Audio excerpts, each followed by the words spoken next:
Hi, good evening to all. நான் உங்கள் குமரேசன் பேசுகிறேன். நான் ரொம்ப நல்லா இருக்கேன். நீங்கள் நல்லா இருக்கீங்களா? ஓகே. சமுதாயத்தில் முழுமையும் மகிழ்ச்சியும் அமைதியும் பொங்கி ததும்ப வேண்டுமெனில் ஒவ்வொரு தனி மனிதனும் தனக்கென்ற சில கடமைகளையும் கட்டுப்பாடுகளையும் விதித்து கொள்ள வேண்டும். இந்த கடமைகள் மற்றும் கட்டுப்பாடுகளின் தொகுப்புகளை நாம் மதிப்புகள் அல்லது விழுமியங்கள் என்றும் நெறிகள் என்றும் கூறுகிறோம்.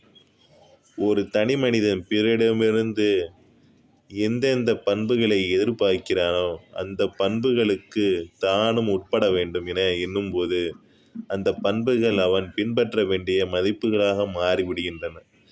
பிறர் உனக்கு எதை செய்ய வேண்டும் என நீ நினைக்கிறாயோ அதையே நீ பிறருக்கு செய்ய வேண்டும் என்ற பைபிளில் வாக்கியம் நமது வாழ்வியல் விழுமியங்களுக்கு ஆதாரமாக அமைகிறது. என்றென்றும் மாறா விழுமியங்களும் உண்டு. சமுதாயத்தில் ஏற்படும் மாற்றத்திற்கேற்ப அந்தந்த காலகட்டத்தில் உருவாகும் விழுமியங்களும் உண்டு.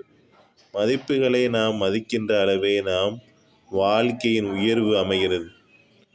மதிப்புகளை மதிக்காத வாழ்க்கையை யாரும் மதிப்பதில்லை.